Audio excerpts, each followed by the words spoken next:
Good morning, everybody. You're now watching Financial Freedom Minutes with Yap Ming Hui. Today, I will share about how we can use the bonus that you receive to achieve long-term financial freedom. Now, basically, bonus is a lump sum income that we receive compared to the monthly income that we receive every month.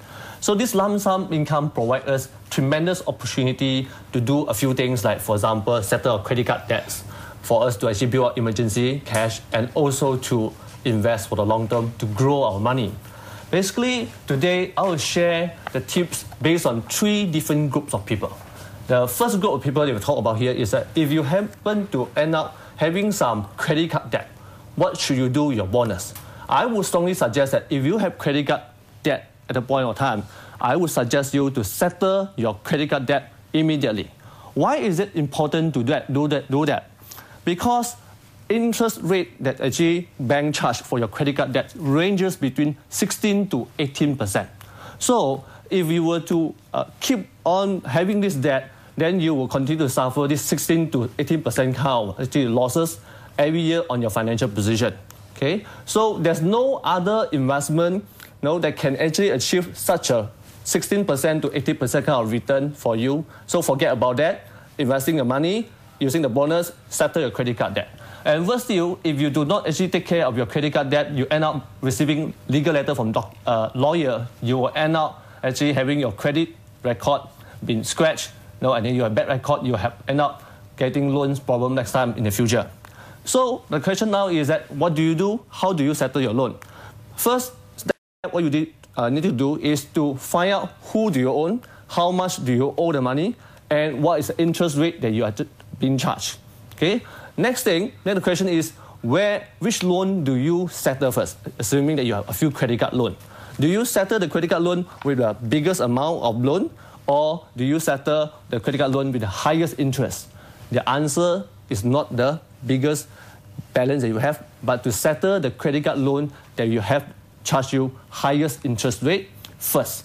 Once you settle, say for example, the 18% interest rate credit card first, then you have the next liner, maybe 16%, then you settle the one in the sequence. So that is the way that you should be using your bonus to settle your credit card loan.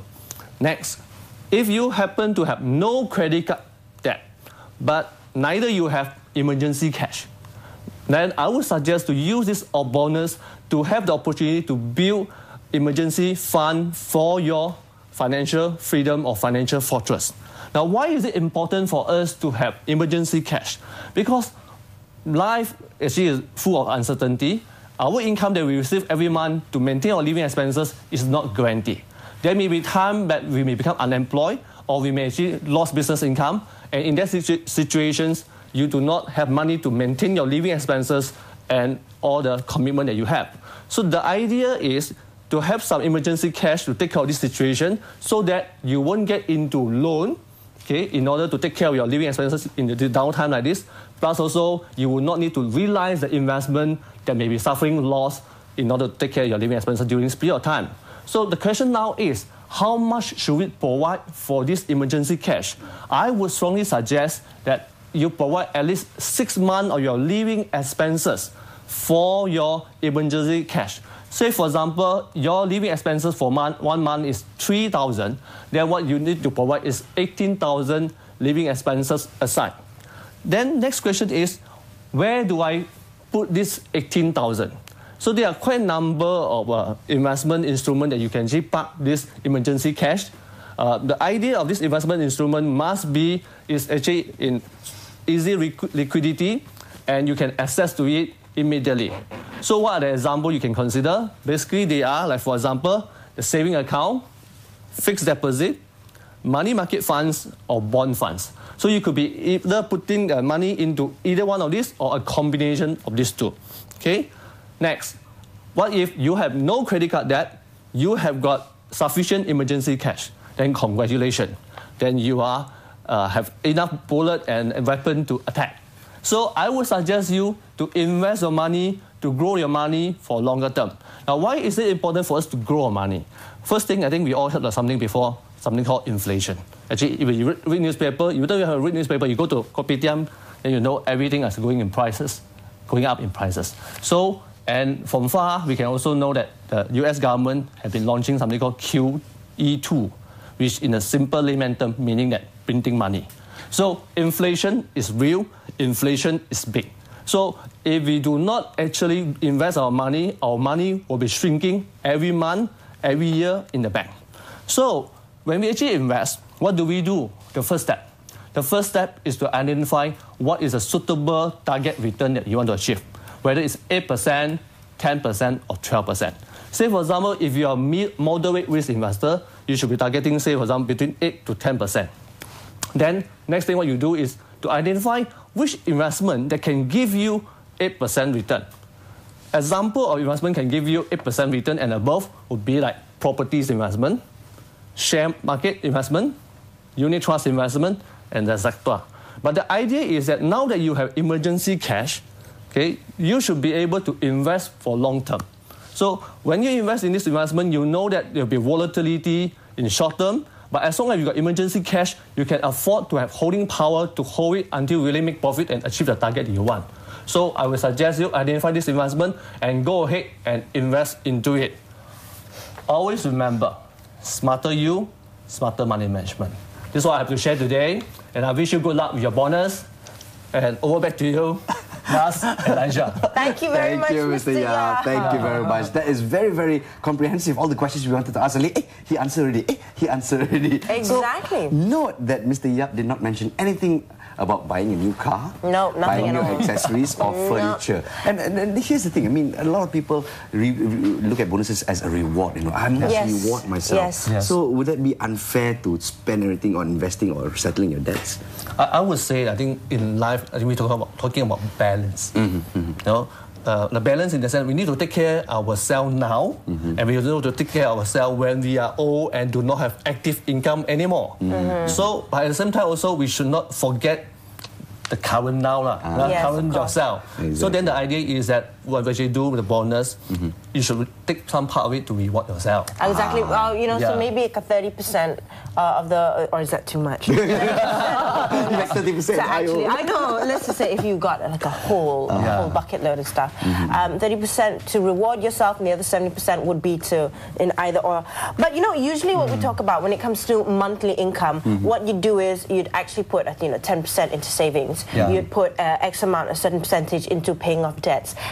So what you do is you actually divide it. So in the case of a bonus and your 3 points here, why wouldn't you just can't you just divide it into 3 and say this goes off to paying debts, this goes off to emergency fund, and this goes off to investment? See, this is actually a very interesting question because that's why I put paying credit card debt as a number 1. Because say for example, if we were to divide to say that okay, we put some into the paying credit card debt, we still leave some opening, isn't it?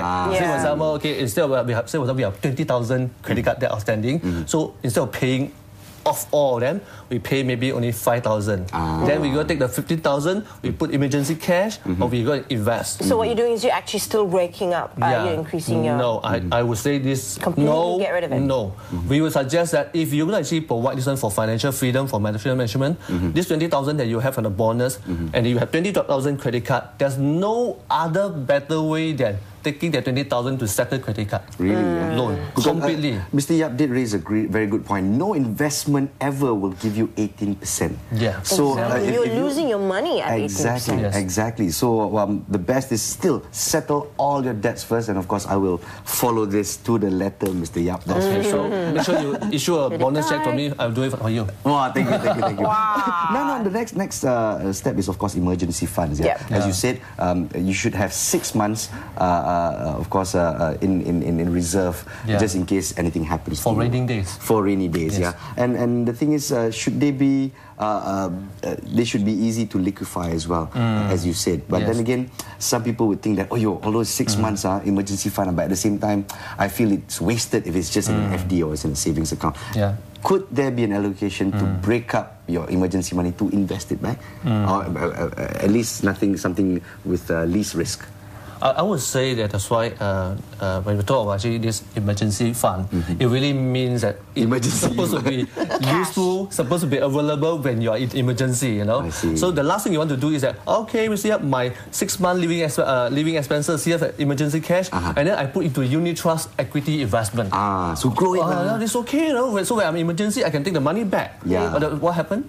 So whether you invested in unit trust, okay, then actually 6 months down the road, it go down 20%. No. But this is the kind of volatility that we need to actually expect. So which means to say when it is down 20%, and then you need the money in the emergency. So if you got no other source or emergency cash, the only way you can do it is to go to take that 18,000 you actually invested, suffering 20% loss as your emergency cash. Immediately you realize the loss. I see. Okay? So if you have to put into something like money market funds, you know, like fixed deposit, saving account, at least you do not have to suffer these losses. So never mind, like you gain 1.25% every month also can, you know, as long as you got it, it's easy to spend, yeah? Yes. Now, and under investment, of course, you mentioned inflation, but currently in Malaysia, how much is the inflation? What's the percentage right now? Inflation, of course, is government statistic. Suffering with VIG and having the kind of inflation rate maybe about 2% plus or minus. Okay, this is government statistic, but that's provided that you only take this flour, you know, rice, bare necessities.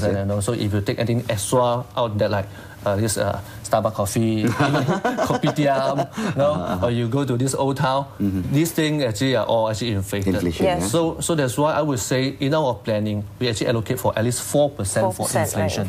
But we got some clients who say, Yap, are you sure 4% is too low? I think our inflation is easily 6%. Wow. So but if you look at, and one client me actually asking, we should look at the copy that you actually order. You know, 3 years ago, how much is the price, and now what is the price? You can see it's actually easily 10 to 20% increase, especially in urban areas. Yeah, in urban area. So for that matters, inflation is definitely something very, very real. Yes.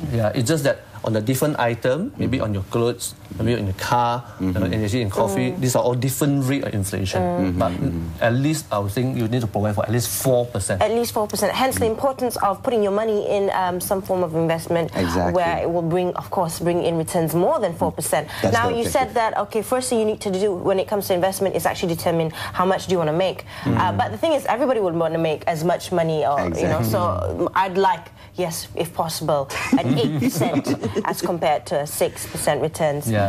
So how do you determine? Everybody, of course, would want the most, right? So it's just a factor of risk then, isn't it?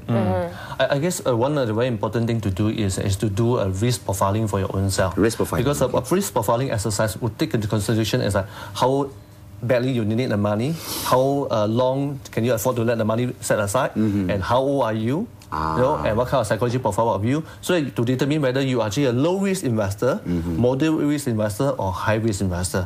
So if you are a high-risk investor, which means to say, you know, then you can afford to take the risk, okay, and then your stock market, actually, your stock or your investment may go 20%, or even count down 20%, and you can still sleep soundly at night, then you're okay. But there are people who invest into stock market, actually they lost 10%, they start calling their unit trust agent.